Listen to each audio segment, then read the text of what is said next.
Durante todo este mes de enero han estado estudiando el tema la Biblia. El próximo mes de febrero estudiarán otro tema y ya el próximo domingo, Dios mediante, subirán aquí y dirán algo acerca de lo que han estado estudiando durante todo el mes de enero.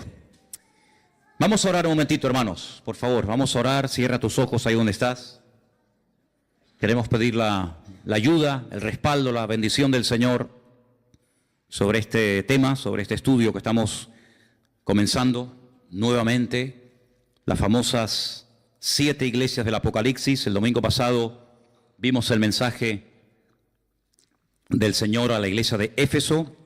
Hoy nos tocaría estudiar el mensaje del Señor a la segunda iglesia, la iglesia de Esmirna. Pero vamos a orar. Padre Celestial, te damos de verdad, de todo corazón, muchas gracias por el privilegio que nos das de tener tu palabra en nuestras manos. Gracias, Señor, por este regalo maravilloso, este libro perfecto que revela tu corazón, Señor, que nos da la información genuina y correcta para que nuestra vida sea una vida edificada sobre la verdad. Y pedimos que en esta tarde tu palabra que va a ser expuesta, Señor, sea expuesta con la gracia de tu Espíritu Santo y que pueda caer en corazones realmente preparados y sedientos de palabra. Y como dice este hermoso libro, que el que tenga oídos para oír, que oiga lo que el Espíritu dice a la iglesia. Señor, que en esta tarde verdaderamente tú puedas hablar a nuestras vidas y podamos salir de aquí sabiendo que tú hoy has hablado a nuestras vidas y a nuestros corazones. Ponemos este tiempo de estudio de tu palabra en tus manos y pedimos tu ayuda y tu respaldo en el nombre de Jesús. Amén. Vamos al libro del Apocalipsis, hermanos, por favor, y vamos a leer el mensaje del Señor a la iglesia de Esmirna. Capítulo 2 del Apocalipsis, por favor. Capítulo 2, del versículo 8 al versículo 11. Apocalipsis capítulo 2, del versículo 8 al versículo 11. Escríbele al ángel de la iglesia en Esmirna, el primero y el postrero, el que estuvo muerto y vivió, dice esto: yo conozco tus obras y tu tribulación y tu pobreza, pero tú eres rico, y la blasfemia de los que se dicen ser judíos y no lo son, sino sinagoga de Satanás. No temas en nada lo que vas a padecer. He aquí, el diablo echará a algunos de vosotros en la cárcel para que seáis probados y tendréis tribulación por 10 días. Sé fiel hasta la muerte y yo te daré la corona de la vida. El que tiene oído, oiga lo que el Espíritu dice a las iglesias. El que venciere no sufrirá daño de la segunda muerte. ¿Cuántos dicen amén? Gloria a Dios, gloria a Dios. Hemos dicho que el libro del Apocalipsis contiene la última y más amplia revelación acerca de la persona de nuestro Señor Jesucristo. Por supuesto que si lees los evangelios, Mateo, Marcos, Lucas y Juan, vas a encontrar muchísimos detalles y muchísimas cosas interesantes acerca de cómo hablaba, cómo predicaba, cómo bendecía y cómo ministraba durante sus años de ministerio. Pero el libro del Apocalipsis es fundamentalmente una revelación de detalles que no encuentras en ninguna parte de los evangelios más que en este libro sobre la figura de nuestro Señor Jesucristo. Así es que el apóstol Juan, que es el autor, el hombre que vivió más cerca del Señor Jesucristo que ninguna otra persona durante toda la historia del Nuevo Testamento, es una persona que casi ya está rozando los 100 años de edad. Lleva aproximadamente 70 años predicando el Evangelio. Conoció al Señor Jesucristo más o menos con 30 años de edad y ahora se encuentra en una isla, la isla de Patmos, una isla que tiene muy pocos kilómetros tanto de largo como de ancho, desterrado, dice él, por causa del Evangelio, por causa de la palabra de Dios. No está de vacaciones, no está de turista, sino que está condenado pues a morir de hambre, de sed, de frío o de soledad. Pero es allí, en medio de este caos, en medio de esta isla de piedra donde no hay prácticamente nada, donde el Señor Jesucristo se le presenta y lo primero que le dice es: no temas, no pasa nada, todo está bajo mi control. ¿Cuántos dicen amén? Es en esta isla donde él recibe la revelación de todo el libro del Apocalipsis y el Señor le dice que lo escriba, que no aprenda de memoria, que no intente retener la cantidad, los miles y miles de detalles y visiones y sueños que él va a ver, sino que los escriba. Pero que los escriba no solamente para que él lo sepa, sino que este mensaje de una forma especial tiene que llegar a 7 iglesias que, como pusimos el otro día en la pantalla, ocupaban un área que hoy en día ocupa el país de Turquía. Las famosas 7 iglesias del Apocalipsis que están mencionadas aquí en el libro del Apocalipsis, ahí las tenéis. Las iglesias de Asia Menor estaban en lo que hoy en día sería Turquía. Un país hoy en día conquistado por el Islam, pero que en aquel tiempo era un pilar del cristianismo y de misioneros y de obreros y de personas que amaban y servían al Señor con toda su alma y con todo su corazón. La semana pasada vimos lo que el Señor le dijo a la iglesia de Éfeso. Le dijo que reconocía que habían trabajado, que habían sido una buena congregación durante mucho tiempo, que estaban en un lugar muy difícil por la presión espiritual que sufrían los miembros de dicha congregación. Una iglesia que realmente fue una joya durante mucho tiempo, fue una iglesia madre que produjo otras congregaciones hijas, que son estas. Una iglesia donde el apóstol Pablo estuvo nada más y nada menos que 2 años de su vida allí, sin moverse, en Éfeso. Una iglesia que empezó con 12 personas, pero terminó con miles y miles de miembros. Y una iglesia que conocía muy bien Juan, porque los últimos días de la vida y del ministerio del apóstol Juan los pasó en Éfeso. No murió en Patmos, sino murió en Éfeso. Y fue allí donde vivió también con la madre de nuestro Señor Jesucristo, con María, ¿verdad? Porque él recibió el encargo de cuidarla cuando el Señor Jesucristo moría en la cruz. En ese lugar también fue Timoteo, pastor de esa iglesia durante un buen tiempo. Las cartas que Pablo le escribe a Timoteo se las escribe cuando es pastor en Éfeso. Allí también había un matrimonio que colaboraban activamente en la obra, un matrimonio que fue un apoyo tremendo para el ministerio del apóstol Pablo, porque además tenían la misma profesión de Pablo, y era Priscila y Aquila. También estuvo un tal Tíquico. Es decir, que los mejores ministerios de la época pasaron por esa congregación. Pero a 56 kilómetros de Éfeso se encontraba la ciudad de Esmirna. La ciudad de Esmirna era una ciudad muy importante. Era una ciudad que la llamaban la flor de Asia.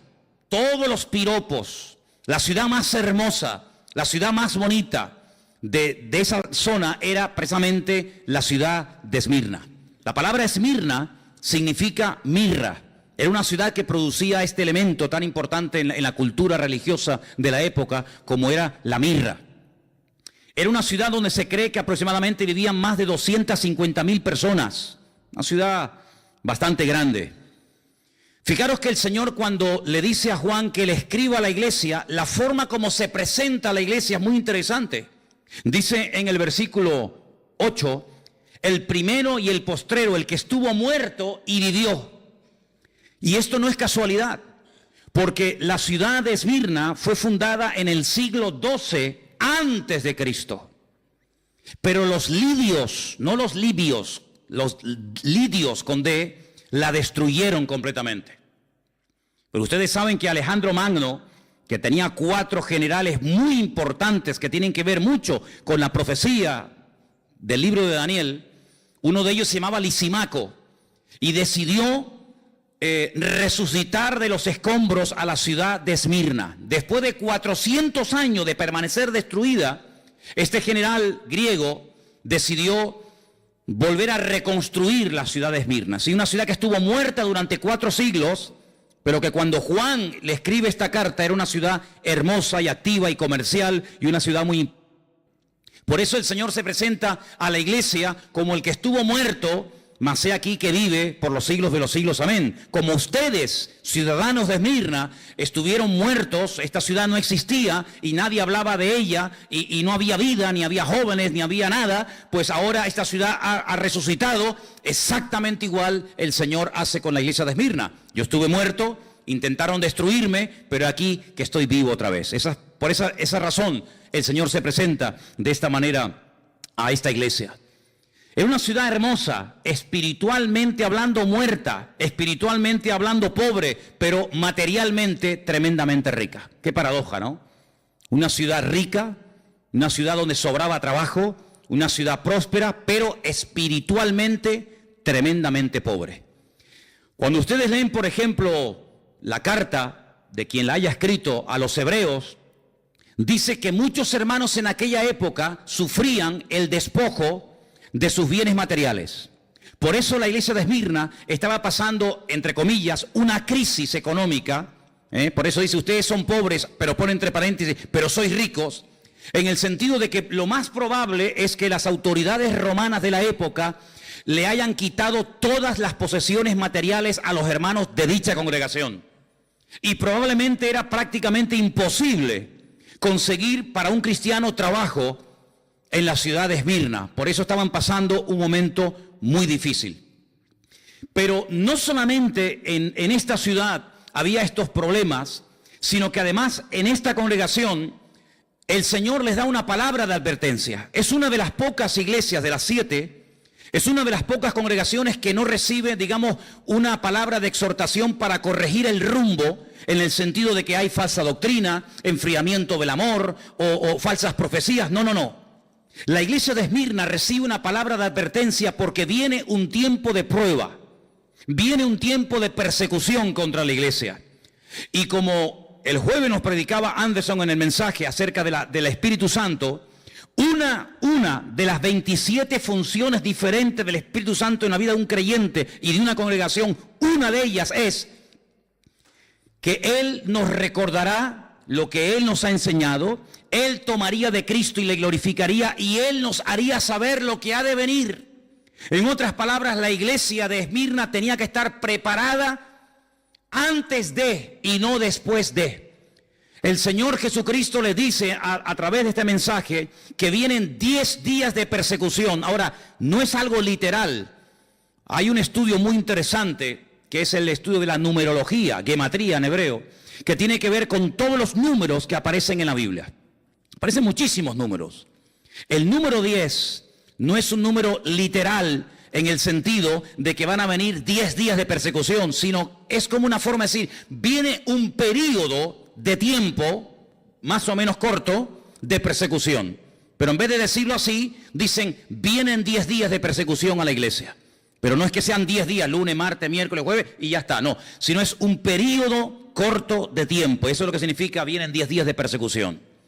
El discípulo más aventajado, el discípulo más importante de todos los que tuvo el apóstol Juan, fue un tal Policarpo.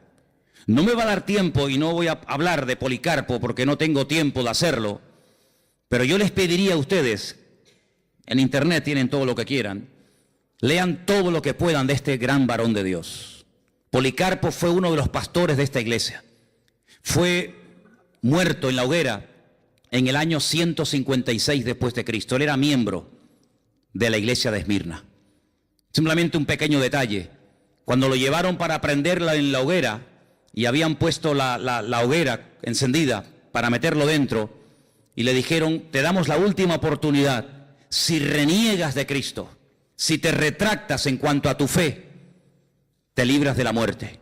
Y él dijo, no hace falta que me lleven a la hoguera, porque durante más de 80 años he estado sirviendo al Señor, jamás se ha portado mal conmigo y en el último momento de mi vida no le voy a renegar. Y dice que él salió corriendo y se metió dentro de la hoguera y de esa manera dio su vida por el Señor. Y esto fue en la famosa ciudad de Esmirna, la iglesia donde Policarpo asistía. Así que cuando leemos en el versículo 10 que viene tiempo de prueba, que viene tiempo de persecución a la iglesia no podía decir, es que no sabíamos nada. Yo nunca me olvidaré cuando un día, no sé cómo ni quién lo hizo, recibimos un correo, y fue un correo que muchas iglesias recibieron, de un pastor sirio. Un pastor de Siria mandó aquí una vez a esta congregación y a otras un mensaje. Y él decía, si nosotros hubiéramos orado más, cuando tuvimos tiempo para orar, si nosotros nos hubiéramos verdaderamente preparado y no hubiéramos perdido tanto el tiempo en cosas vanas y en cosas que al fin y al cabo no sirven para nada, hoy muchos de los hermanos de nuestra iglesia que han muerto como mártires estarían vivos. Pero no tuvimos tiempo, entre comillas, para oír la voz de Dios, para prepararnos. Y entonces bombardearon nuestra iglesia, quemaron nuestra congregación, mataron a muchos hermanos de la iglesia porque no estábamos preparados. En el tiempo de libertad no nos preparamos creyendo que este tiempo iba a durar siempre y no nos hemos dado cuenta de que nuestro país está siendo destruido. Y la última comunidad del mundo de hermanos nuestros que todavía hacían el culto y leían la palabra y hablaban en los cultos en arameo, el idioma de los tiempos del Señor Jesucristo, pues prácticamente desapareció. Y me venía esto a la mente porque el Señor lo que hace a través de su siervo Juan es decir a la iglesia, prepárense hermanos, que vienen tiempos difíciles, que vienen tiempos de tribulación, que vienen tiempos de prueba, pero no temáis. Como diciendo, todo está bajo control. El enemigo no podrá hacer con ustedes ni con nadie lo que quiera, sino que él irá hasta donde yo le permite llegar. ¿Cuántos dicen amén? Miren lo que dice el versículo 9, qué interesante.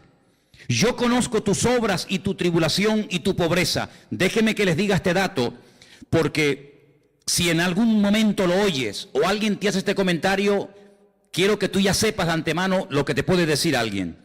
En la mayoría de los manuscritos que se han utilizado para traducir del griego al castellano este texto, en la mayoría, no en todos, en la mayoría de los textos, la palabra obras no aparece.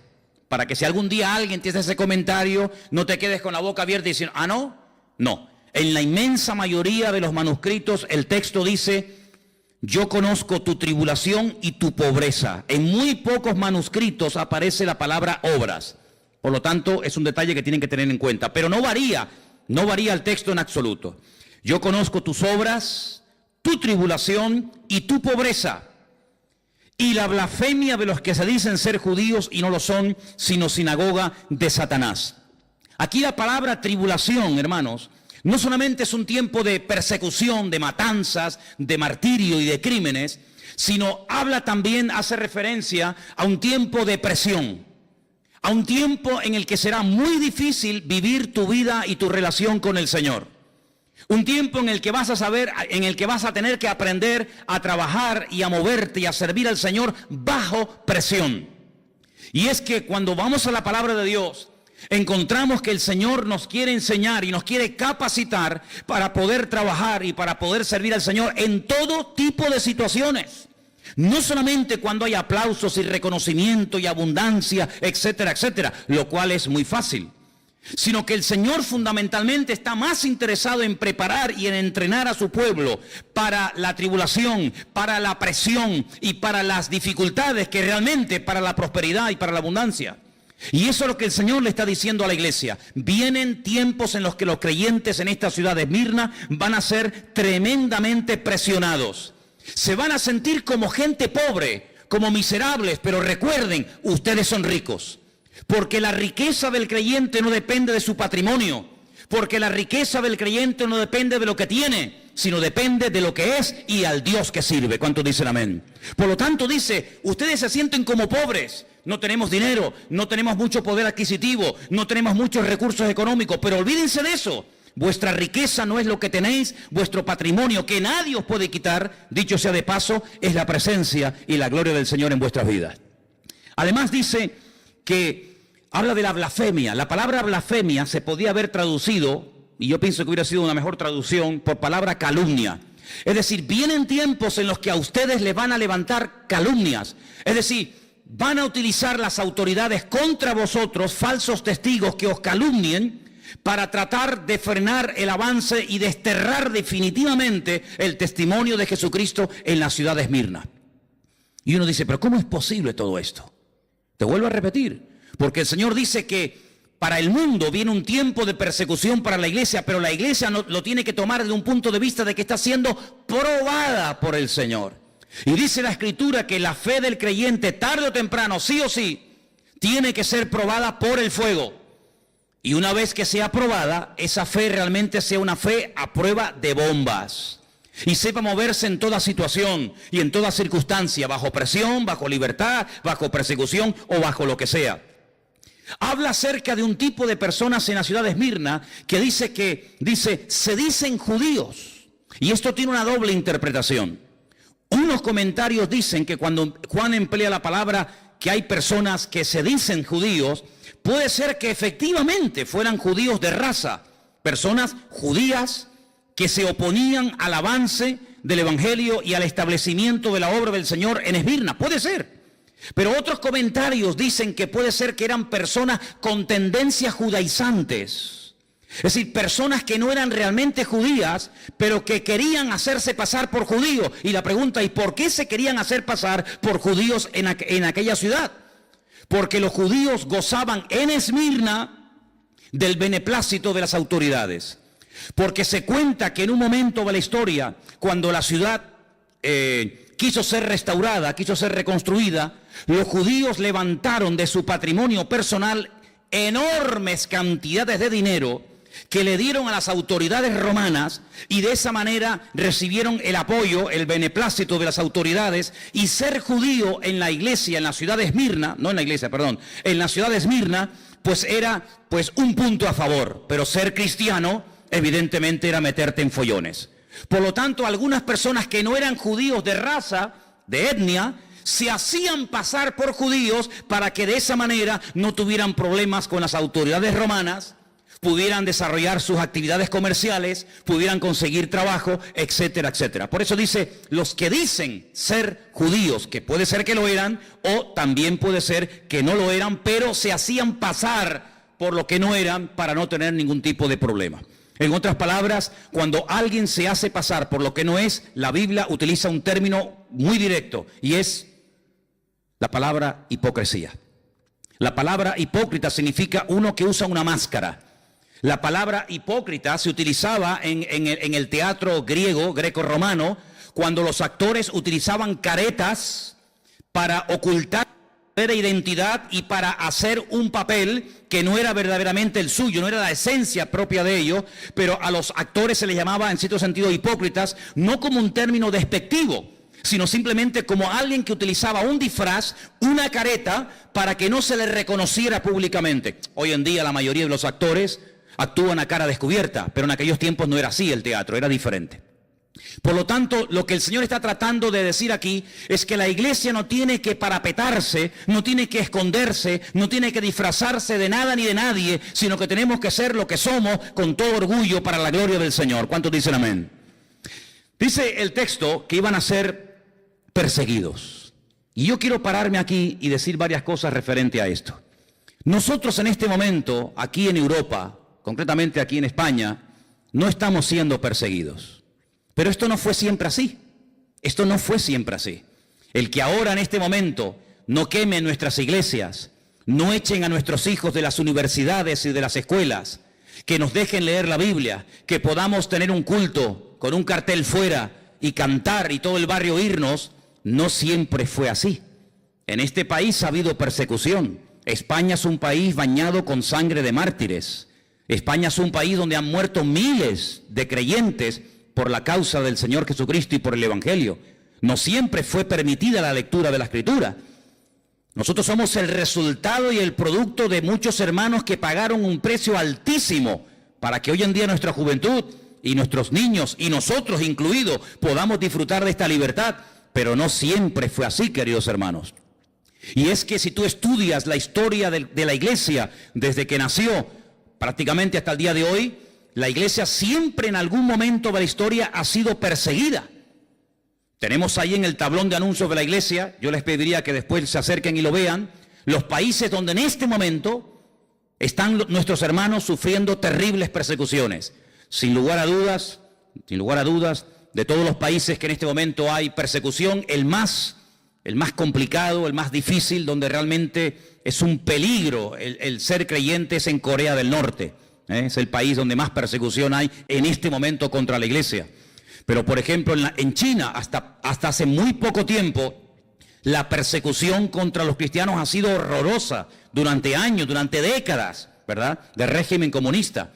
Pero como bien saben ustedes, yo hace unos días estuve con un pastor chino, en el barrio chino de Londres, y este hermano me decía que la iglesia está creciendo, que tienen varios cultos durante la semana, pero China es un país donde han estado perseguidos los hermanos durante muchísimo tiempo, pero hoy por hoy hay más de 7,000 chinos que cada semana están entregando sus vidas a Cristo y bautizándose para la gloria del Señor.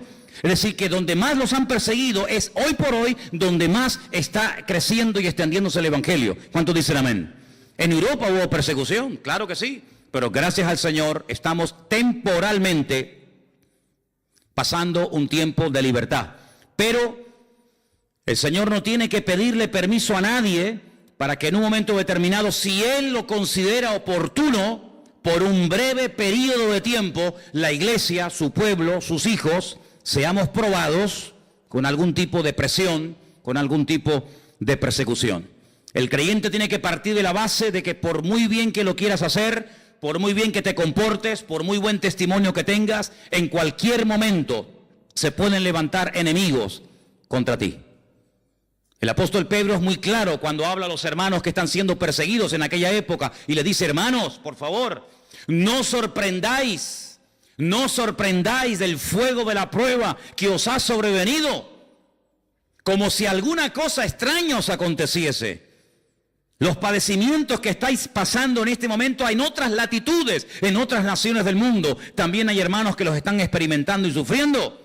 Por lo tanto, si en algún momento nos enteramos, o tú mismo, en la familia, en el trabajo, en la universidad, o donde sea, te sientes presionado, perseguido, cuestionado, etcétera, no te sorprendas, va en el paquete, va incluido que en un momento determinado, sin necesidad de pedirte permiso, Dios te puede poner a prueba en este área de tu vida si Él lo considera oportuno.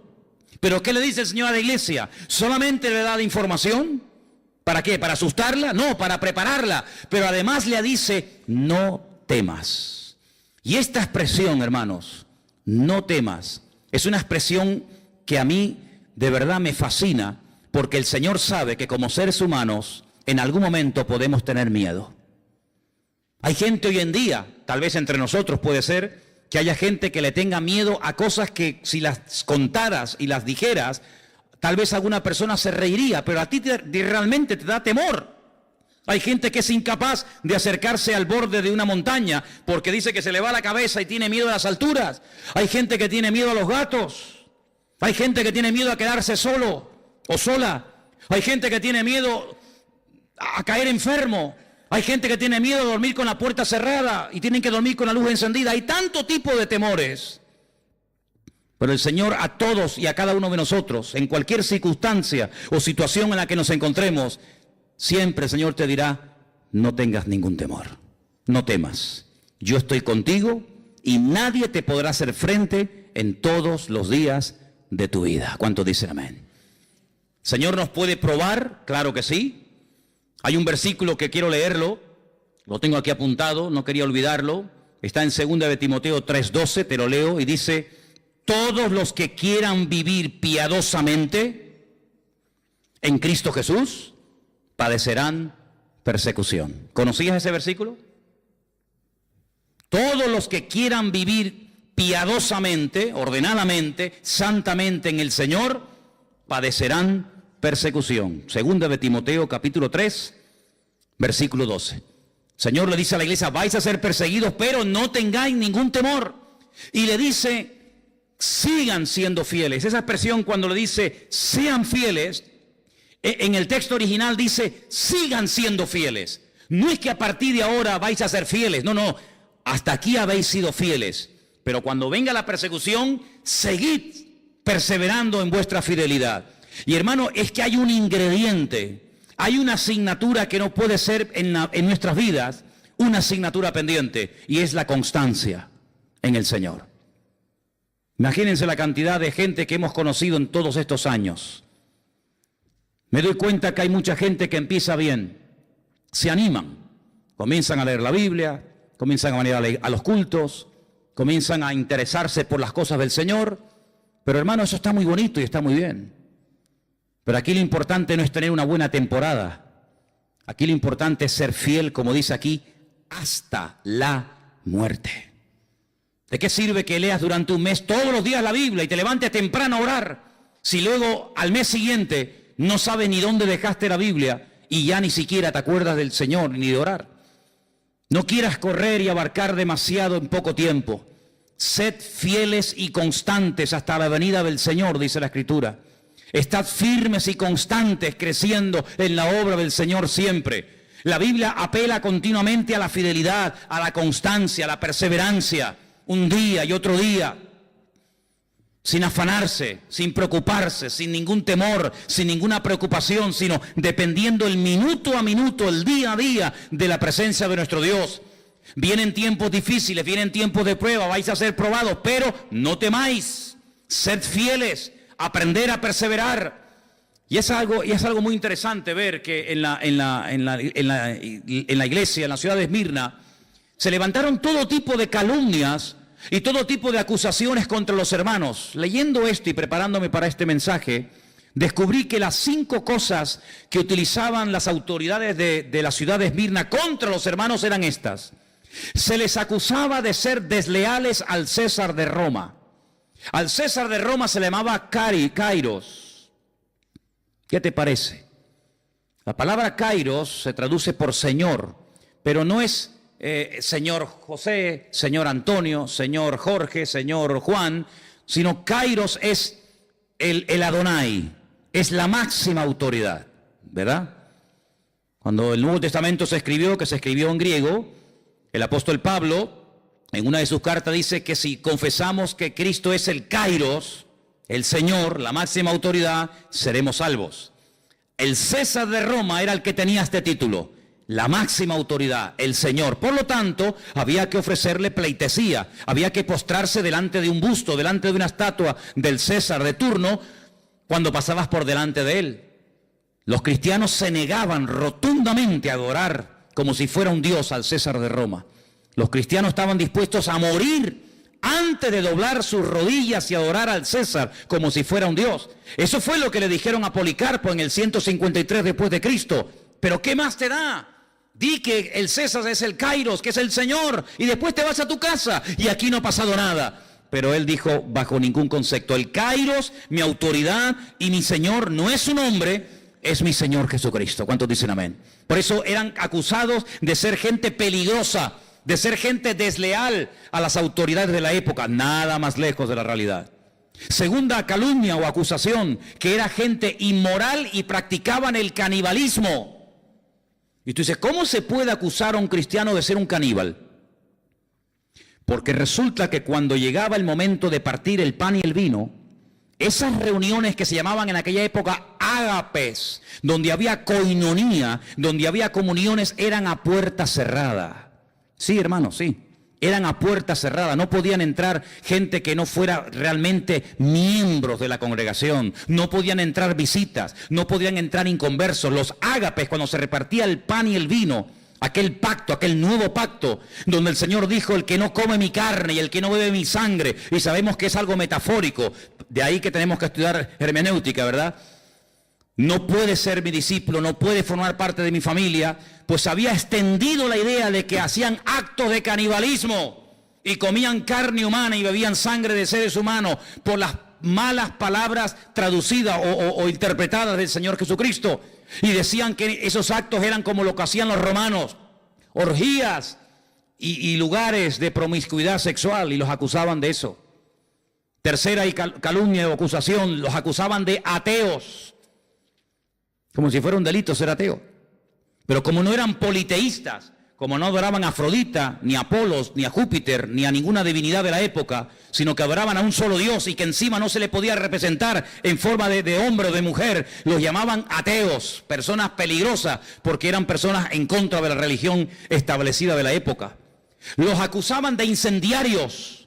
Ahora pueden entender por qué Nerón les echó la culpa a los romanos de haber prendido fuego a Roma, lo cual no fue cierto, que le hicieron los cristianos, sino fue él. ¿Por qué? Porque en los cultos se hablaba mucho acerca del infierno.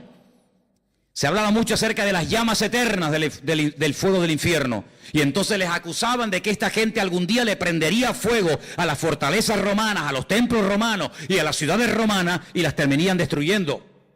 Y finalmente los acusaban de romper familias. Ese evangelio a veces distancia y separa miembros de la familia. Seamos sinceros.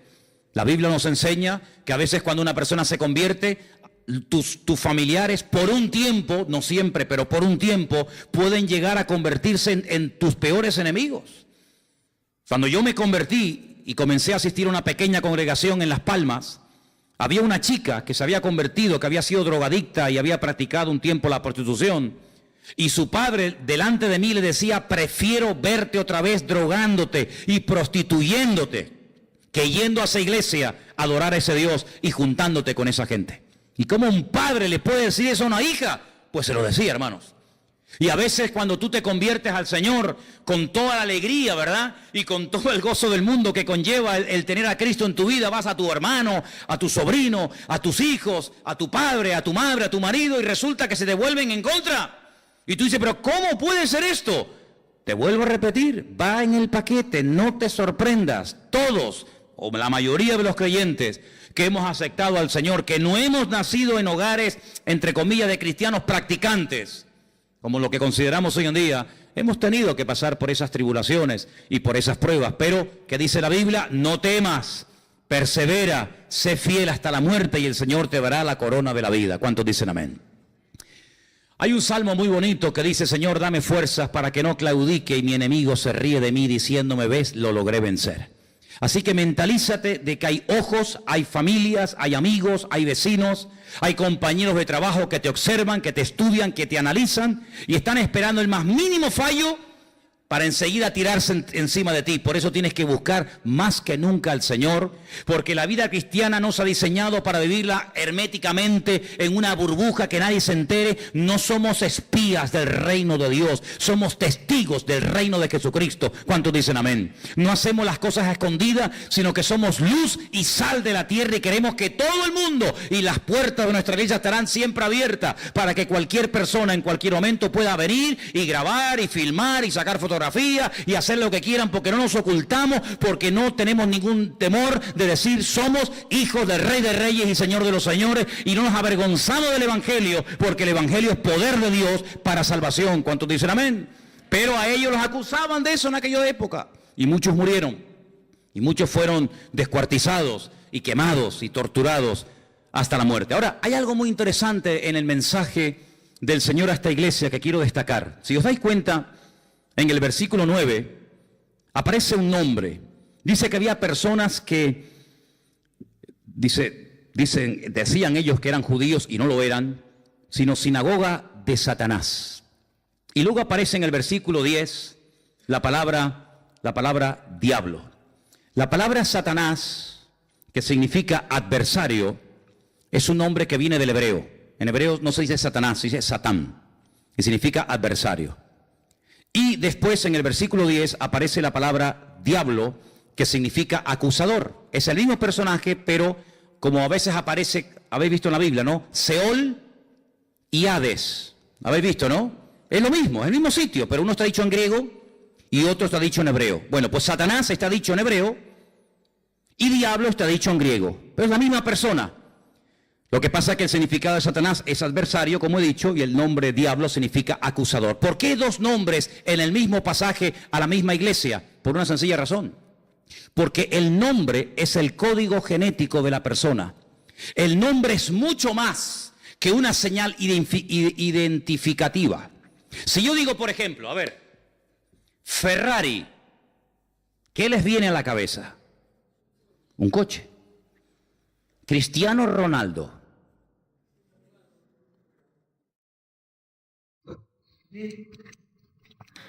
¿Sí o no? El nombre conlleva muchas cosas, mucho más que simplemente decir este es Juan, este es Pedro, este es Antonio. En la Biblia, la palabra nombre es Shem. Quédense con eso. Shem. La palabra alma es Neshama. Shem, Neshama. Nombre, alma. Si yo les escribo la palabra alma, que es la vida, ¿verdad? En medio de la palabra Neshama, la palabra alma, dentro está la palabra Shem. Está la palabra nombre. Cuando el Señor trataba con mucha gente a lo largo de la historia, había momentos, no siempre, había momentos en los que le cambiaba el nombre a la persona. Porque el nombre es como una especie de código genético, es una especie de esencia que se revela a través del nombre. Cuando vieron en un parto que un niño salía y que el otro, que era gemelo, la agarraba por el talón, por el calcañar, dijeron en ese momento: ¡ay, mira, es un Jacob! Es un suplantador, es uno que quiere salir primero y agarra al hermano por el pie. Y le pusieron Jacob, porque es uno que quiere suplantar, no quiere salir el primero, pero el hermano se le adelantó. Ya dije una vez que en la cultura hebrea el tema de los gemelos se explica con una botella.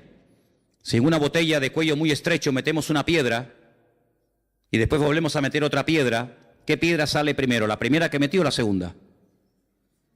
La segunda. Entró una piedra, se fue al fondo, metí otra piedra y se quedó encima de la piedra anterior. Luego la segunda que entró sale la primera y la primera que entró sale la segunda. Así se explica en hebreo el tema de los gemelos. El primero en ser fecundado sale el segundo y el segundo fecundado sale el primero. Jacob quería salir el primero y le agarra el tobillo a su hermano y le dijeron suplantador. Por eso la característica fundamental de la vida, de la esencia, de la personalidad de este personaje era que él siempre quería lo del otro. La bendición de mi hermano la quiero yo. El mejor lo quiero yo. Él siempre quería ir el primero. Cuando el Señor trata con él y le dice: es que así no puedes ir por la vida, porque el fin no justifica los medios, yo te voy a cambiar el nombre y nunca más te llamarán suplantador. Hay otro camino, hay otra forma, otra conducta en la vida que no es ni la mentira, ni la manipulación, ni la tergiversación, ni nada por el estilo, sino es un camino de obediencia, es un camino de santidad. Si tú quieres conseguir todo a lo bruto, puede ser que lo consigas, pero nunca podrás decir que fue el Señor el que te lo dio, sino fue tu fuerza, tu sabiduría, tu experiencia. De ahí que el Señor le diga al pueblo de Israel: cuidadito cuando entréis en la tierra prometida, en la tierra de Canaán, cuidado que comiencen los rebaños a reproducirse y las cosechas a ser abundantes. Tengan mucho cuidado, no sea que caigan en el error, en la trampa de decir: mi fuerza, mi poder, mi sabiduría ha producido este imperio. No, Señor, ten mucho cuidado, porque antes de la caída es la altivez de espíritu y la soberbia. Como tú creas que el que suple tu necesidad es tu trabajo, eres hombre muerto, amigo. Como tú creas que tu experiencia y tu sabiduría es la que te ha ido abriendo camino en la vida, te estás atribuyendo la gloria a ti y se la estás robando al Señor. Lo que tienes, o se los atribuyes al Señor y nadie te lo puede quitar, o como tú te atribuyas la gloria, ten cuidado que lo que tanto sacrificio te costó conseguir, mañana cualquiera te lo puede quitar. Lo que Dios da, nadie te lo quita, pero lo que tú dices que tú has conseguido con el sudor de tu frente y con tu trabajo, ¿no os dais cuenta que Adán tenía que vivir del sudor de su frente? ¿Pero el creyente tiene que vivir del sudor de su frente? Dice: sí, no, Señor. Adán tenía que vivir del sudor de su frente porque tú te has desconectado de mí.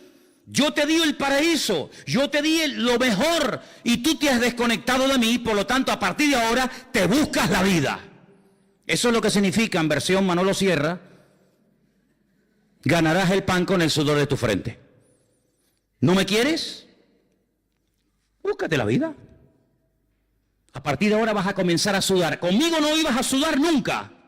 A partir de ahora, cuando sudes, vas a decir: madre mía, ¿cómo cuesta sacar estas patatas? ¿Cómo cuesta conseguir este trabajo? Claro, pero cuando vamos al Nuevo Testamento, encontramos que el modelo que Cristo nos enseña es otro. Dice: el justo por la fe vivirá. Tú eliges. ¿Quieres sudar la camiseta y tú ser el que consigue las cosas de la vida? Adelante, amigo, no hay ningún problema. Pero si quieres, te enseño otro modelo de vida. y es depender del Señor. El pan nuestro de cada día, dánoslo hoy. Al fin y al cabo, ¿qué es más difícil? ¿Vivir por tu esfuerzo personal o vivir por fe? Bueno, habrá respuestas para todo.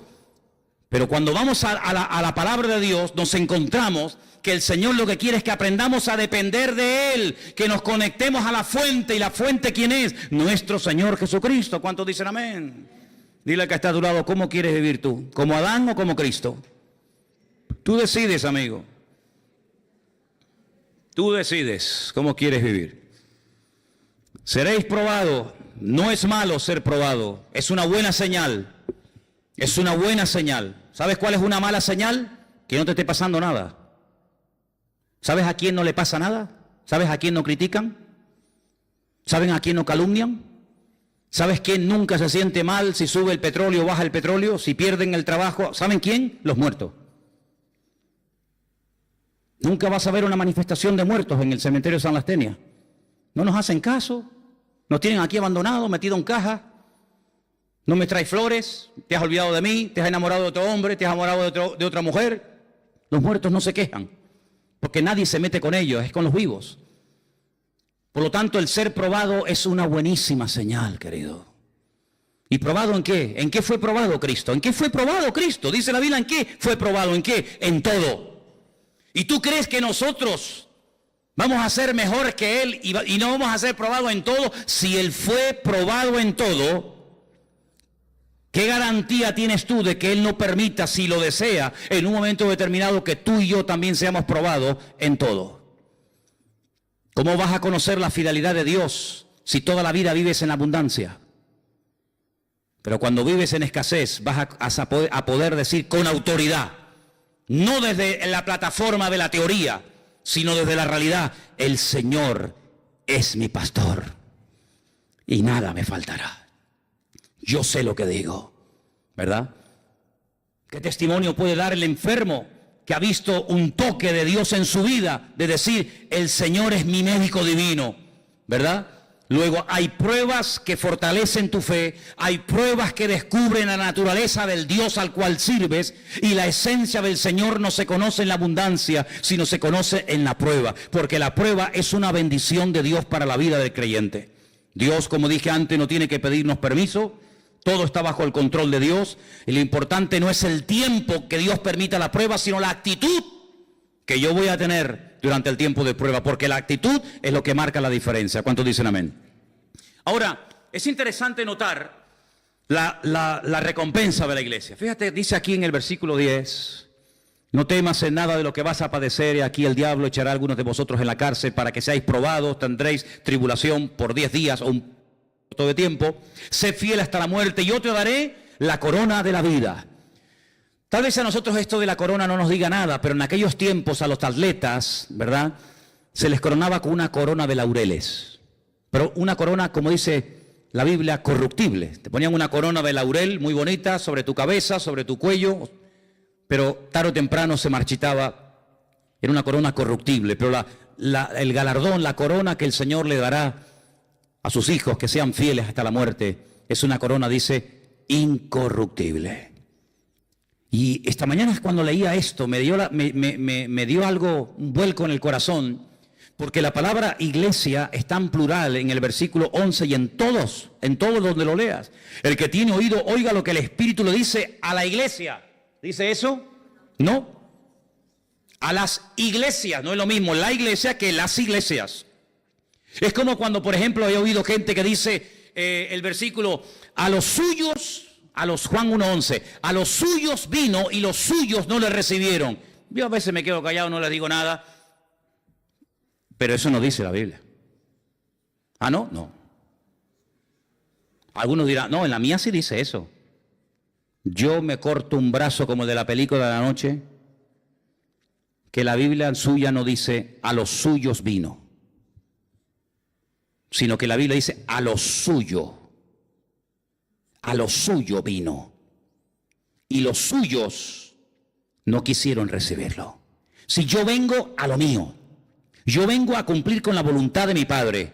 Yo vengo con un propósito eterno. Y si ustedes no lo quieren recibir, no es problema mío, pero yo vengo a lo mío.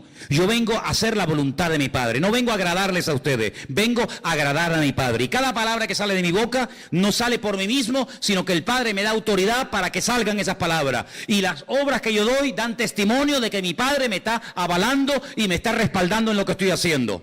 Bueno, pues así como ese versículo no dice eso, este tampoco dice que el que tiene oído para oír, oiga lo que el Espíritu dice a la iglesia. Bueno, pues si tengo que oír lo que el Señor dice a la iglesia, pues estaría... No, dice a las iglesias. Es decir, te amplía la visión, una visión amplia. No una visión local, sino una visión universal. ¿Qué le está diciendo el Señor no solamente a mi congregación, a mi iglesia local, a la cual pertenezco? Sino que le está diciendo el Señor a su iglesia, a sus congregaciones en todas partes del mundo. Cómo el Señor se está moviendo en estos últimos años en la iglesia a nivel general en el mundo. Eso me interesa saberlo a mí. ¿Por qué? Porque si tú estudias lo que se llama eclesiología, que es el estudio, el desarrollo de la iglesia a lo largo de la historia, tú te das cuenta que el Señor no trató con nuestros hermanos en la década de los años 80 igual que trató a los hermanos de la década de los años 60. La misma iglesia, el mismo evangelio, la misma Biblia. Pero Dios no se movió igual en los años 60 que en los años 80 que en el siglo XXI. Las cosas que están ocurriendo hoy hacía mucho tiempo que no ocurrían en la trayectoria de la iglesia. Por lo tanto, hay un mensaje local, hay un mensaje individual, pero también hay un mensaje colectivo. Y yo creo que una de las cosas... Permítame que dé otra opinión personal. Una de las cosas que el Señor nos está diciendo a todos los cristianos es: prepárense que vengo pronto. ¿Cuántos dicen amén? Porque ninguna iglesia, ninguna generación de creyentes ha estado más cerca de la segunda venida del Mesías que nosotros. ¿Vieron hermanos que murieron con la fe de verlo venir y no lo vieron? Pero nosotros en este momento estamos viendo profecías que hace 2000 años que no se cumplían. Estamos viendo cosas que se dan hoy en día tan fácilmente que hace 10 años atrás hubiera sido imposible que eso que hoy en día es normal se dé hoy por hoy. Por lo tanto, es muy importante que abramos los oídos y estemos atentos. Y hay algo que nos puede ayudar, a veces no tanto, pero a veces nos puede ayudar, y es oír las noticias, leer los periódicos, ver cómo habla la gente del mundo. Ver cómo hablan en las tertulias, ver cómo hablan los políticos, y te das cuenta de que ha empezado el principio de dolores. Ustedes que están en la calle y que conocen a tanta gente de la calle, tú no palpas, no te das cuenta cómo habla la gente, qué preocupaciones tiene, qué temores tienes. Por eso dice la Biblia que en los últimos tiempos las iglesias tienen que estar atentos a los mensajes en plural que Dios está lanzando a su pueblo. Porque el Señor no ha parado de hablar. El problema es que hay muchos que han dejado de oírle. Y cuando una persona no le oye es porque o no quiere oír o porque es sordo. Y la iglesia no es sorda, pero hay creyentes que a veces no quieren oír ciertas y determinadas realidades. Ahora, dice que la promesa para la iglesia es que les daría una corona de vida, pero algo muy interesante que le promete a esta iglesia, y es que no experimentarían, no sufrirían ningún daño de la muerte segunda. A lo mejor algunos de ustedes saben lo que es la muerte segunda, pero otros dicen: ¿cómo que la muerte segunda? Voy a ver si lo digo bien. El que nace una vez, morirá 2 veces. El que nace 2 veces, morirá una vez. Lo repito. El que nace una vez, morirá 2 veces. El que nace 2 veces, morirá una vez. ¿Lo habéis entendido? ¿Lo podemos decir juntos? A ver si vais a meter la pata. Venga. El que nace 2 veces, morirá una vez. El que nace una vez, morirá 2 veces. ¿Cuántas muertes hay? Bueno, vamos a leer en la Biblia. Que sea la misma Biblia la que nos hable. Apocalipsis 20:11. Vais a ver cómo lo vais a captar al momento, sin ningún problema. O de aquí salimos teólogos o salimos locos como cabras, ¿no? No hay término medio. Apocalipsis capítulo 20, versículo 11. Escuche. casi al final del libro. Vi un gran trono blanco y al que estaba sentado en él, de delante del cual huyeron la tierra y el cielo y ningún lugar se encontró para ellos. Escucha, vi a los muertos, grandes y pequeños, de pie. A los muertos, sí, de pie, ante Dios. Los libros fueron abiertos y otro libro fue abierto, el cual es el libro de la vida. Se hace mucha referencia al famoso libro de la vida. ¿Qué es el libro de la vida? El libro de la vida es el libro de familia de Dios. Ustedes tienen un libro de familia, ¿no? Y ahí aparece el nombre de los hijos, cuando nacieron. Pues Dios tiene un libro de familia, claro, imagínate cómo será el libro. El libro de familia de Dios se llama el libro de la vida. Hay otros libros, la Biblia habla de otros libros, sí, habla del libro donde se escriben lo que hemos hecho. El libro de las obras, ya eso está en el Antiguo Testamento. Pero luego habla del libro de la vida. Y otro libro fue abierto, el cual dice aquí es el libro de la vida. Ahora, un pequeño matiz, permitan que haga esta pausa. La palabra vida en hebreo nunca se puede escribir en singular, ¿vale? La palabra vida en hebreo es hayim y siempre es plural. No hay vida, hay vidas. Es una palabra muy interesante porque la Biblia habla de varias vidas, no de esta vida efímera y pasajera, ¿verdad? Entonces es el libro de las vidas. Pero bueno, fueron juzgados los muertos por las cosas que estaban escritas, ¿dónde? ¿En el libro de la vida? No, en los libros. Luego hay libros de registro de nuestra vida, lo que hicimos y por qué lo hicimos y cómo lo hicimos. No es que yo hice tal cosa, pero ¿cómo lo hiciste, mijo? Quejándote, lamentándote, ¿qué te crees? ¿Que es el número de lo que hace, el número de cosas? No, es con qué actitud haces las cosas. Entonces fueron abiertos esos libros según sus obras y el mar entregó los muertos. Ahí estaba Miriam, Leonardo DiCaprio, el de Titanic. El mar entregó los muertos que había en él y la muerte y el Hades. Hades es en griego, lugar de los muertos. Seol, lugar de los muertos, es en hebreo, lo mismo. Entregaron los muertos que habían ellos y fueron juzgados cada uno según sus obras. La muerte, fíjate que es como un ente particular, ¿no? La muerte, no es algo abstracto. La muerte y el Hades, dos cosas diferentes, fueron lanzados al lago de fuego. Esta es la muerte segunda. ¿Te das cuenta? Esta es la muerte segunda. Y el que no se halló inscrito en el libro de la vida fue lanzado al lago de fuego. Cuando una persona nace, y todos los que estamos aquí tenemos en común que todos hemos nacido, unos en un lugar, otros en otro, unos de una manera y otros de otra manera, etcétera. Hemos nacido físicamente, de un padre, de una madre, pero ese nacimiento no nos permite entrar en la vida eterna. Por eso el Señor Jesucristo a Juan en capítulo 3 de San Juan, lo pueden leer después en casa tranquilamente, les dice, mira Nicodemo, déjate de historias. No, es que yo sé que tú has venido de Dios porque nadie puede hacer, que te dejes de historia. No quiero piropos, no quiero que me estés haciendo la pelota, Nicodemo. Si no naces de nuevo, no puedes entrar en el reino de los cielos. Nicodemo dijo, ¿qué? Abraham nunca habló de esto, ni Moisés, ni David, ni Jeremías, ni Salomón. Nacer de nuevo, ¿eso qué es? Me estás diciendo que si no vuelvo a nacer del vientre de mi madre, no puedo entrar en el reino de los cielos. Y el Señor le dice, ¿y tú eres maestro de Israel? Y no entiendes esto, ¿pero qué tipo de maestro eres tú? Lo que es nacido de la carne, carne es. Y lo que es nacido del espíritu, espíritu es. Vamos a ampliar el concepto. Pablo escribe una carta a los Efesios y les dice, Él, el Señor, os dio vida cuando estabais muertos en vuestros delitos y en vuestros pecados. No solamente de muerte se muere. No solamente una persona está muerta cuando lo llevas al cementerio y lo entierras, sino que hay personas que comen, hablan, respiran, dan discursos políticos, dan clases en la universidad, tienen familia y están muertos espiritualmente hablando, se sobreentiende.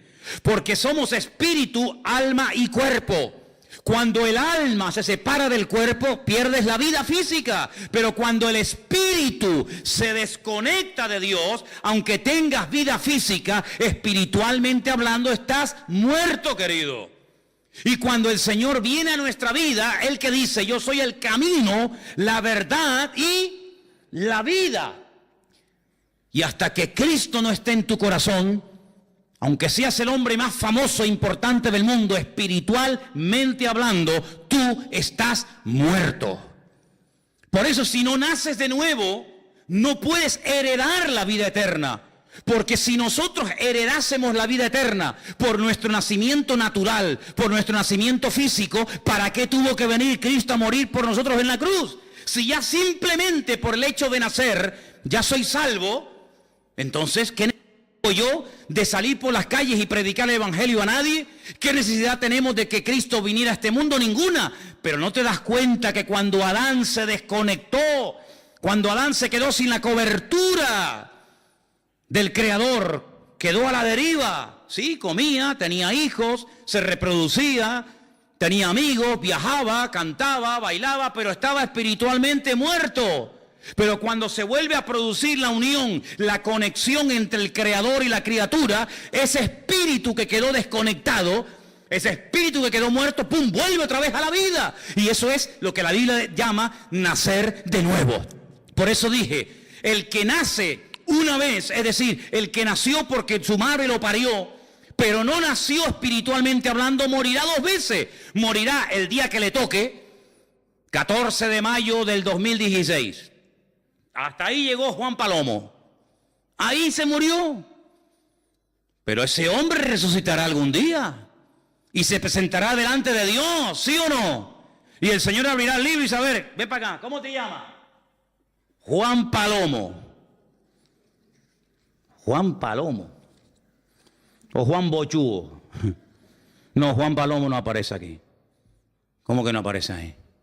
Pero si yo era el director de la Caixa, y yo era el catedrático, y yo era... Sí, pero es que aquí no aparecen títulos.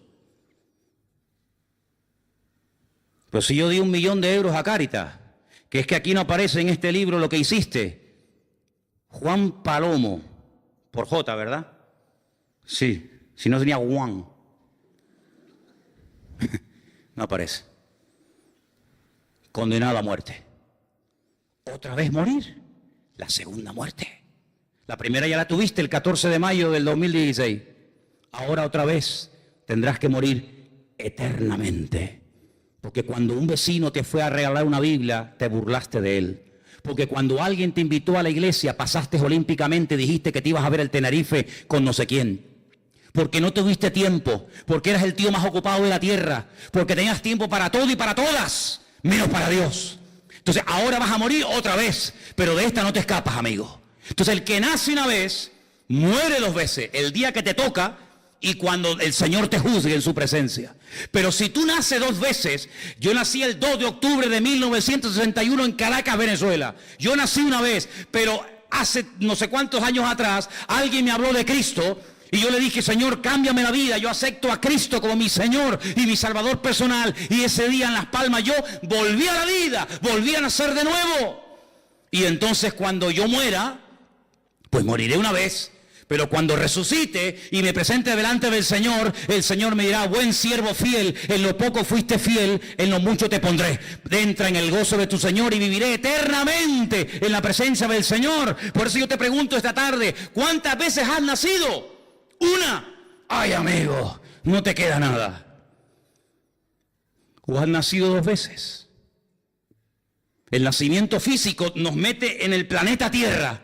El nacimiento espiritual nos introduce en la vida espiritual, en la vida eterna con el Señor Jesucristo.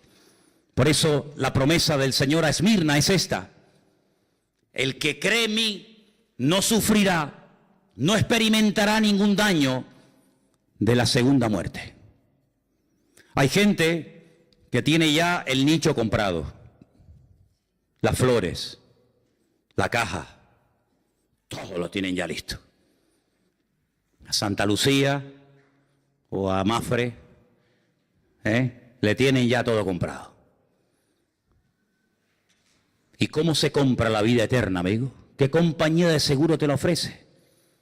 Yo les animo a que mañana vayan a Mutua Tenirfeña, o a Mafre, o a la compañía que ustedes quieran, y le digan, mire, estoy asistiendo a una iglesia evangélica, y el pastor predicó ayer de que tengo que tener la vida eterna.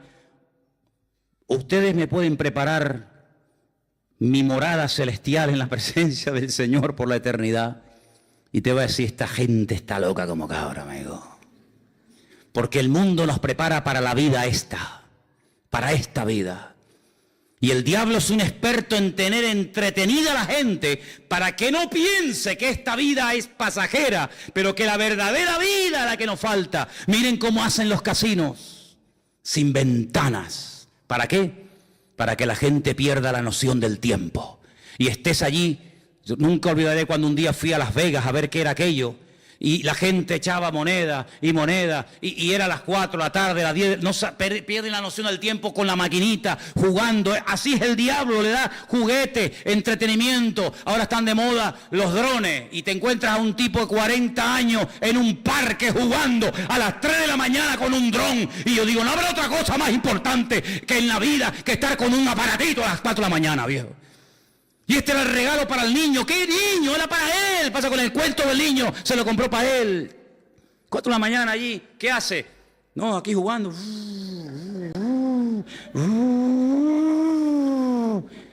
Y yo digo, increíble, hermano. Se le va la vida jugando a los machanguitos. Pero el diablo es un experto en ponerle orejeras a la gente y que no mire para atrás. Y que no sepas que mañana esa esquela que lees en el periódico puede ser la tuya y sea demasiado tarde. Un hombre se dio cuenta demasiado tarde y dice que cuando se vio en el Seol, cuando se vio en el Hades, en tormento, y miró para arriba y vio allí a Lázaro y vio a Abraham, le dijo, Padre Abraham, manda a alguien que me moje, que me eche un poco de agua encima porque estoy en tormentos. Y le contestaron y le dijeron, hay una gran cima, hay una gran separación entre tú y nosotros. Ni vosotros podéis pasar aquí, ni nosotros podemos pasar allá. Es demasiado tarde, querido. Tú tuviste tu recompensa en vida y este pobre la tiene ahora en la segunda vida. Bueno, pues entonces ya que yo no tengo remedio y ya que yo no voy a salir de aquí, estoy condenado eternamente. Ahora me acuerdo que tengo una familia enorme y un montón de hermanos. Manda, Padre Abraham, a alguien a mi casa para que le dé testimonio, para que no vengan aquí conmigo, porque para mí sería terrible ver aquí conmigo a mi padre, a mis hijos, a mis primos, a mis hermanos. Y Abraham le dice, a los profetas tienen, Abraham tiene, a Moisés tienen, que lean la escritura y a través de la escritura, a través de la palabra pueden llegar al conocimiento de la verdad. ¿Tú estás preparado para ese momento? Uno lo ve muy lejos, ¿verdad? Uno dice, pues si tengo 20 y pico, ni siquiera tengo 30 años, veo tan lejos, sí, hermano. Pero la iglesia de Esmirna, el Señor le dice, vas a pasar dificultades, vas a pasar persecución, pero si ustedes son fieles, si ustedes perseveran hasta el final, hasta la muerte, yo les daré la corona de la vida. Y amados, yo quiero que en esta tarde cerremos nuestros ojos un momento y te hagas esta pregunta, que es la pregunta más importante de toda tu existencia. ¿Tú le has entregado tu vida al Señor Jesús? Yo no te pregunto si estás viniendo aquí a la iglesia, lo cual sí está muy bien, muy bonito y es muy importante. No, yo no te pregunto eso. Hay muchos cultos a los que el diablo va también. Hay muchas congregaciones a las que el diablo le gusta ir. Yo no te pregunto si vas a una iglesia, si das ofrendas, si cantas. No, yo no te pregunto eso. Yo te pregunto si tú verdaderamente eres salvo y le has entregado tu vida al Señor Jesús. Porque si tú no le has entregado tu vida al Señor Jesucristo, tú arderás eternamente en las llamas del infierno, amigo. Y me da igual si usted cree o no cree en esto, es la pura realidad y es la palabra de Dios. Y cuando ese libro sea abierto, si tú no le has entregado tu vida a Cristo, tú recordarás toda la vida el mensaje que hoy aquí en Garcilaso de la Vega tú oíste, donde el Señor te confronta y el Señor toca y llama a la puerta de tu corazón y te dice, yo quiero ser tu Señor, quiero ser tu Salvador, quiero que nazca 2 veces para que mueras una sola vez. Y en la primera vez que naciste tú no tomaste parte activa alguna. Pero en esta segunda vez tú sí puedes decidir cuándo y dónde vas a nacer. Es cuando tú le abras la puerta de tu corazón al Señor y entiendas que el libro del Apocalipsis no se escribió para asustar a nadie, sino para revelar a Cristo y para que la gente le conozca y le sirvan a Él. La salvación no viene con el tiempo. La salvación no se hereda de padres a hijos, de abuelos a nietos. La salvación es personal e intransferible. Nadie se puede salvar por ti, nadie se puede condenar por ti. Los hijos no llevarán el pecado de los padres, ni los padres llevarán el pecado de los hijos, sino que cada uno morirá por su propio pecado. Y por eso en esta tarde yo te pregunto a ti, no si tu abuelo, tu abuela, tu padre, tu madre, no, sino si tú eres salvo, si tú le has entregado o no tu vida al Señor Jesucristo. ¿De qué sirve tener un padre pastor, un padre anciano, un abuelo diácono? ¿De qué sirve todo eso? Ese currículo no tiene ninguna validez delante de la presencia del eterno Dios. Lo que el Señor quiere es que tú personalmente te rindas a Él en esta noche. Y quiero preguntar en este momento solemne, en este momento tan importante, si en esta tarde hay aquí alguna persona que nunca, jamás, no te pregunto si crees en Él, supongo que crees en Él. Te pregunto si tú nunca le has entregado de verdad, de corazón, tu vida al Señor Jesucristo. Y como dice la Biblia, lo he confesado públicamente con mi boca. Y no he nacido de nuevo. Hoy es el momento más importante de tu vida. Porque hoy tú decides dónde vas a pasar la eternidad y quién será tu cobertura espiritual durante toda tu vida. La salvación es algo muy importante que no se puede comprar, no se puede estudiar, solamente se recibe por la fe en Cristo Jesús, Señor nuestro. Si hay alguna persona en esta tarde entre nosotros que no ha aceptado nunca, aunque te has congregado, pero no tiene nada que ver, tú nunca verdaderamente has nacido de nuevo, vives de la fe de otros, vives de la gloria de otros, pero no es tu experiencia. Qué bonito cuando dice la Biblia el Dios de Abraham, pero también el Dios de Isaac y también el Dios de Jacob. No solamente era el Dios del abuelo, sino de papá y de los hijos. Si tú en esta tarde le quieres entregar tu vida al Señor Jesucristo y decirle, quiero que inscribas, que anotes mi nombre en el Sefer Hayim, en el libro de la vida. Ahora te entrego mi vida, Señor Jesús. Déjame orar por ti, ¿sí? Un día lo tuvieron que hacer por mí, cuando estaba perdido, muerto. Si en esta tarde hay alguien que le quiere entregar su vida a Jesús, al Señor, indícamelo levantando tu mano. Y levantando esa mano en alto, pues me estarás indicando que tú quieres entregarle tu vida al Señor. ¿Hay alguien que en esta tarde le quiere entregar por primera vez su vida al Señor Jesús?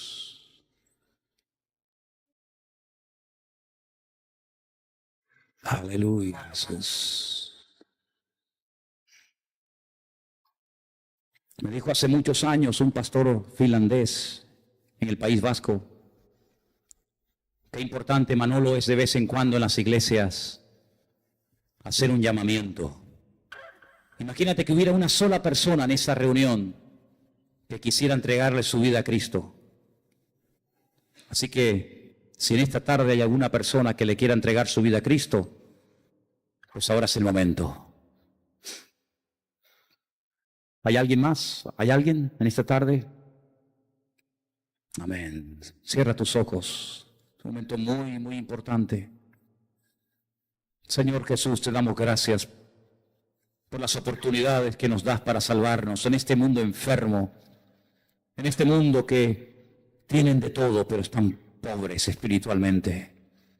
en una miseria como nunca en la historia de la humanidad. El hombre está en miseria espiritual, en pobreza, en crisis, en bancarrota, porque te han dado las espaldas, mi Dios. Y nosotros nos encontramos en este mundo que no es el nuestro, que estamos aquí simplemente para cumplir unos objetivos y nada más. Nos encontramos a veces como seres insignificantes, pero tu palabra dice que aunque nos sintamos pequeños y pobres, somos ricos. Porque la riqueza más grande del mundo es conocerte a ti, Señor. Y te doy gracias por el milagro de la fe. Hoy hemos cantado, aumenta mi fe. Y gracias te doy porque un día me diste la fe que yo nunca tuve. La fe que nunca pude aprender en casa. La fe que no aprendí en el hogar. Te doy gracias porque tú me la diste, Señor. Y es un milagro, lo reconozco. Es un milagro que hoy en día haya hombres y mujeres de fe. Pero te pedimos en esta tarde, Señor, aumenta nuestra fe. Y que, Señor, permítenos durante este año 2016, Señor, permítenos hablarle a mucha gente, a muchos jóvenes, a muchas personas, del motivo por el cual tú viniste a este mundo. Bendito seas. Aleluya. Aleluya, Jesús. Quiero que estés orando en este momento. Es un momento para estar orando. Ahora todo el mundo tiene que estar orando para que en esta semana el Señor nos dé oportunidades para hablarle a alguien del Señor. Hazte con una Biblia, con un Nuevo Testamento, con algún folleto de la iglesia, que los hay. Y pídele al Señor esta semana poder hablarle a alguien del Señor. Que no pase, por favor, esta semana sin haberle hablado a nadie de Cristo.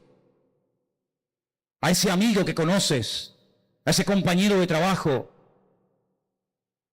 a ese vecino, a ese hombre que saludas cada día, que tal vez mañana lo verás, pero dentro de una semana habrá dejado de estar en este mundo.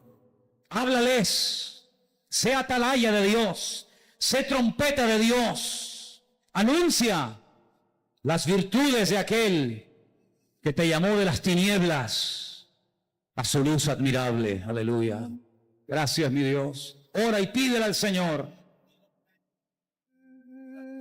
Pídele al Señor que te use en esta semana para llevar almas a los pies del Señor Jesús. Aleluya. Oh, gloria a ti. Te adoramos, sí, Señor.